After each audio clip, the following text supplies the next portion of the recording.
बक्सर के राष्ट्रीय जनता दल के सांसद माननीय श्री सुधाकर सिंह जी के खिलाफ मैंने पटना के चीफ जुडिशियल मजिस्ट्रेट की अदालत में विगत मंगलवार को एक परिवाद पत्र मैंने दायर किया है। और ये परिवाद पत्र इसलिए दायर किया गया है क्योंकि महागठबंधन नेताओं को एक आदत सी हो गई है लगातार झूठ बोलने की, लगातार फॉल्स स्टेटमेंट देने की। यह काम इन लोगों ने पिछले लोकसभा चुनाव में भी किया।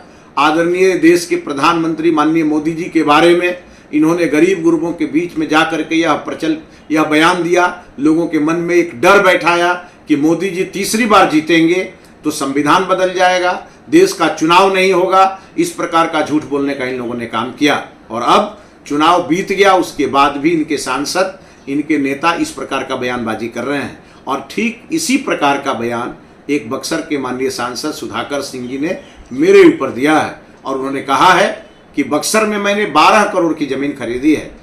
जब यह बयान उनका एक निजी चैनल पर बक्सर में चला, जब मैंने यह बयान सुना तो मैं काफ़ी आहत हुआ, हमारे समर्थक काफ़ी मर्माहत हुए।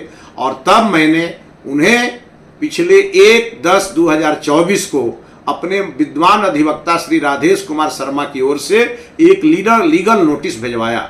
और हमने उसमें कहा कि आपका यह बयान यदि सत्य है तो कृपया मुझे ज़मीन का लोकेशन बताएं, ज़मीन का कागज़ मुझे दें, और अगर यह बयान असत्य है तो आपको सार्वजनिक रूप से माफ़ी मांगनी पड़ेगी।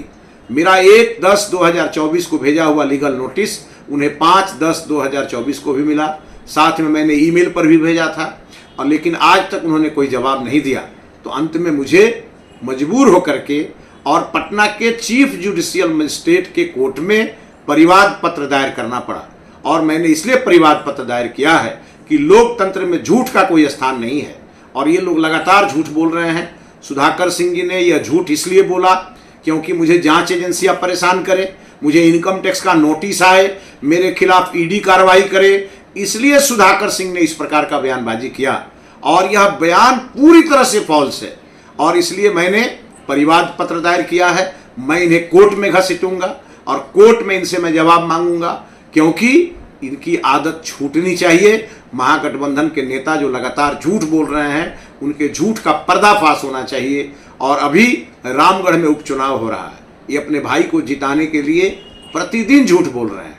इसलिए मैं चाहता हूं कि जनता की आंखें खुले, और ऐसे झूठ बोलने के लिए जिन लोगों ने पार्लियामेंट में जाके शपथ लिया है, जो विधानसभा में शपथ लिए हुए हैं, ऐसे लोगों को एक सबक भी मिले। इसके लिए मैंने मानहानि का अपराध करने वाले माननीय सांसद सुधाकर सिंह के खिलाफ पटना के चीफ जुडिशियल मजिस्ट्रेट के कोर्ट में एक परिवाद पत्र दायर किया है। और मुझे विश्वास है माननीय न्यायालय पर कि मुझे न्याय मिलेगा, इनका झूठ नंगा होगा और मेरा सत्य विजयी होगा।